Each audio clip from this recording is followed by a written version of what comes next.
하는 로마 제국의 패망, 그 패망이라는 역사적 사실 앞에 참 많은 사람들이 왜 이런 재난이 일어났는가 질문들을 쏟아내기 시작했습니다.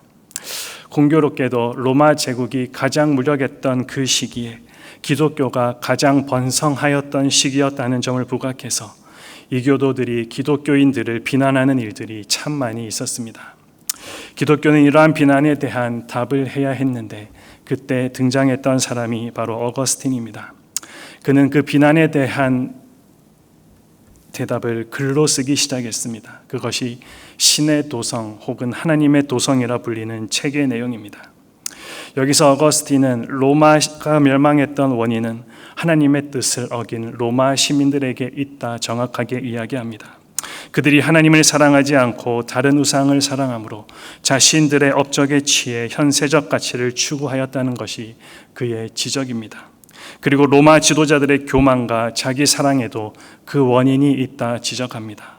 하나님이 받으셔야 마땅한 권위와 권세를 지도자들이 가로챈으로 인해서 그 사회와 국가에 더 이상의 정의가 존재할 수 없게 되었던 것입니다.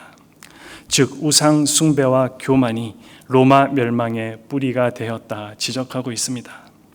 이처럼 역사 속에 있었던 한 민족, 한 문화에 대한 심판의 원인도 이 로마의 멸망과 그 길을 같이 하고 있습니다.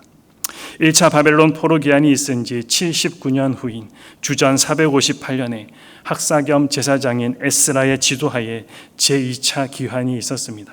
그런데 그렇게 예루살렘에 도착한 지 얼마 지나지 않아 에스라에게 몹시 충격적인 소식이 전해지고 있습니다. 그 내용은 이스라엘 자손들이 이방인들과 결혼으로 말미암아 백성들 사이에 우상 숭배가 만연하고 있다는 것이었습니다. 이스라엘 자손들의 신앙이 식어지고 있다는 소문은 이미 들어 알고 있었습니다. 그래서 그들은 이스라엘의 신앙 회복을 위해 기한했던 것이었습니다. 그러나 이스라엘 자손들의 신앙은 식어진 정도가 아니라 타락한 지경에 이르고 말았습니다. 지난번 7장의 말씀을 나눌 때에도 말씀드렸지만 율법은 이스라엘 백성들이 이방 우상 숭배자들과 결혼하는 것을 엄격하게 금하고 있습니다. 이방인과 결혼 관계를 맺음으로써 필연적으로 따라오는 순수한 여호와 신앙을 상실케 되는 것을 방지하기 위함이었습니다. 그런데 당시 이스라엘 자손들은 이방인과의 결혼을 서슴지 않았습니다. 특히 이 일에 이스라엘의 지도자들이 앞장서고 있었습니다.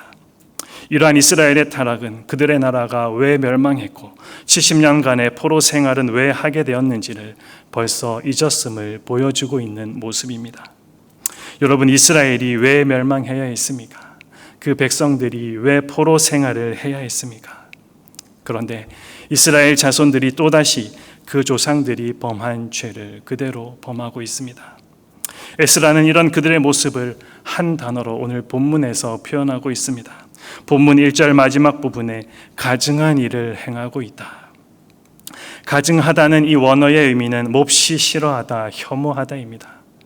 이 단어의 뜻이 말해주고 있는 것처럼 이스라엘의 모습은 에스라에게 너무나도 큰 충격적인 소식이 아닐 수 없었습니다. 결국 에스라는 이 소식을 듣고 오랜 시간 동안 기가 막혀 주저앉아 있을 수밖에 없었다 고백하고 있습니다. 3절 말씀을 보시면 내가 이 일을 듣고 기가 막혀 앉으니, 4절 하반절에도 내가 저녁 제사 드릴 때까지 기가 막혀 앉았더니.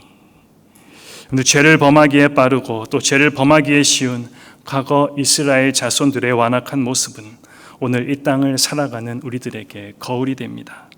그들뿐만 아니라 우리 또한 죄를 범하기 쉬운 존재임을 부정할 수가 없기 때문입니다. 그렇습니다. 우리는 하나님 앞에서 너무도 죄를 범하기 쉬운 존재들입니다. 죄인을 불쌍히 여기시는 하나님의 은혜가 우리에게 미치지 않으면 우리는 이미 멸망에 이르고 말았을 것입니다. 그러므로 우리 매일의 삶은 하나님의 은혜 가운데 살아가고 있음을 우리가 잊어서는 안 되는 이유 중에 하나입니다. 우리를 잘 아시는 하나님께서는 자신의 백성들의 삶을 두 가지 섭리로 이끌어 가시는 것을 보게 됩니다. 그것은 바로 시련과 위로라는 것입니다. 오늘 에스라가 맞이한 상황은 정말로 시련이라 표현할 수 있습니다. 이 같은 시련이 언제 닥쳤습니까? 오늘 본문은 시작하면서 2일 후에라는 단어를 강조하고 있습니다. 이 일은 어떤 일입니까? 7장과 8장에 기록되어 있는 것처럼 포로에서 무사히 귀환하여서 하나님께 예배 드렸던 일입니다. 성전 재건의 희망을 품고 그 찬송을 불렀으며 하나님께 기쁘게 예물을 드리던 때입니다. 그런데 2일 후에 바로 시련이 찾아오게 됩니다. 마태복음 3장과 4장에서도 예수님의 모습을 보면 하나님이 사랑하시고 기뻐하시는 아들이라는 선언을 들으신 이후에 바로 사단의 시험이라는 큰 시련을 겪는 것을 보게 됩니다. 하나님께서 이처럼 해가시는 이유가 무엇입니까? 사람이 위로와 영광만 계속 받으면 교만함으로 타락하기가 쉽습니다. 반대로 시련만 계속 받으면 절망에 빠져 일어서지 못하게 됩니다. 그러기에 하늘의 위로와 땅의 시련을 적절하게 조화시켜서 오직 하나님만을 섬기는, 하나님만을 믿는 신앙인으로 만들어 가시기 위한 섭리와 은혜의 가정으로 사용하고 계시는 것입니다. 따라서 위로를 받을 때 우리는 마음을 너무 높이지 않도록 주의해야 합니다. 또 시련이 닥쳐와도 상심하지 않는 삶의 태도를 우리는 가져야 합니다. 오늘 본문에는 시련 앞에 반응하는 에스라의 모습이 기록되어 있습니다. 그의 반응이 매우 인상적입니다. 3절 말씀을 다시 보시면 속옷과 겉옷을 찢고 머리털과 수염을 뜯었다 표현하고 있습니다. 이스라엘 사회에서 옷을 찢는 행위는 극도의 충격을 받거나 또는 슬픈 일을 당하거나 그리고 죄를 목격했을 때 하나님께 그 마음을 보여드리는 행위입니다. 머리털과 수염을 뜯는 행위 또한 극심한 분노를 나타낼 때에 하는 행위입니다. 이것은 에스라가 이스라엘 자손들이 행한 소식을 듣고 큰 충격 속에 분노하고 있음을 표현해 주고 있는 것입니다. 특별히 3절과 4절에서 반복되어 나오는 이 기가 막힌다라는 이 표현은 원어로 충격으로 넋을 잃을 정도의 심리 상태를 가리킬 때 사용되는 단어입니다. 여러분, 사람들이 이렇게 기가 막혀 할 때가 언제입니까?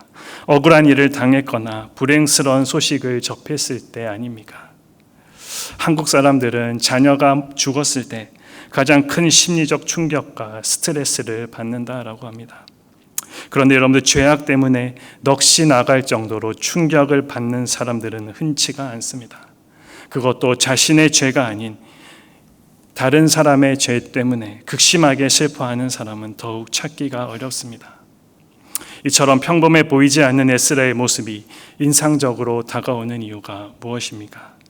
에스라와 같이 죄로 인해 기가 막혀하며 회개하는 사람이 많아야 그 공동체에 소망과 희망이 있기 때문입니다. 우리도 에스라와 동일한 상황을 만나게 되면 분노합니다. 조국 대한민국에 하나 되지 못하는 소식을 듣거나 이 땅 뉴질랜드의 죄악된 소식을 듣게 되면 우리는 분노합니다. 그런데 우리의 분노의 대부분은 다른 사람을 향한 비난의 분노입니다. 환경을 탓하고 또 세상을 탓하는 분노입니다. 그러니 저항하고 투쟁하고 보복하는 일들이 끊이지 않고 일어나고 있습니다. 마치 선악과를 먹고 들통났던 아담과 하와가 보였던 반응처럼 동생 아벨을 죽이고 가인이 하나님 앞에서 보였던 반응과 동일한 모습의 반응입니다. 그런데 분노하기만 했던 그들 어떻게 되었습니까? 오늘 에스라는 분노하는 것에서 끝나지 않습니다. 5절 말씀을 보십시오. 저녁 제사를 드릴 때에 내가 근심 중에 일어나서 속옷과 겉옷을 찢은 채 무릎을 꿇고 나의 하나님 여호와를 향하여 손을 들고, 충격과 극심한 슬픔을 가지고 에스라는 기도합니다. 기가 막힌 그 심정을 가지고 회개하며 기도합니다. 그리고 이 기도는 이스라엘 공동체의 신앙을 개혁하고 선민으로서의 모습을 회복해가는 일에 귀하게 사용되어지게 됩니다. 여러분, 오늘이라는 시간을 어떤 모습으로 살아가고 있으십니까? 말씀을 시작하며 소개했던 책 신의 도성은 기본적으로 두 성의 이야기입니다. 바로 지상의 도성과 신의 도성입니다. 그리고 그 두 도성의 모습은 두 종류의 사랑에 의해서 만들어졌습니다. 지상의 도성은 하나님을 멸시하기까지 자기를 사랑하는 사랑에 의해서 이루어졌고, 신의 도성은 자기를 멸시하기까지 하나님을 사랑하는 사랑으로 건설되었습니다. 지상의 도성은 자기를 자랑하며 사람의 영광을 구하는 삶이지만 신의 도성은 하나님을 영화롭게 하며 하나님 안에서 최고의 영광을 구하는 삶입니다. 여러분, 오늘 에스라 선지자가 표현했던 것처럼 가증스러운, 몹시 역겹고 혐오스러운 행위들을 우리도 반복하고 있지 않습니까? 그렇다면 즉시 그 행위를 멈추고 그 길에서 떠나야 합니다. 공동체에 일어나는 수많은 죄와 허물을 바라보며 가슴을 찢고 머리를 뜯으며 큰 안타까움과 슬픔을 가지고 기도하고 있으십니까? 죄를 슬퍼하고 안타까워하며 회개하는 개인과 공동체, 사회와 나라만이 희망이 있습니다. 역대하 7장 14절의 말씀입니다. 내 이름으로 일컫는 내 백성이 그들의 악한 길에서 떠나 스스로 낮추고 기도하여 내 얼굴을 찾으면 내가 하늘에서 듣고 그들의 죄를 사하고 그들의 땅을 고칠지라. 아멘. 여러분들, 회개함으로 다시 거룩한 삶을 시작하는 은혜로 오늘 하루가 가득 채워지기를 소망합니다.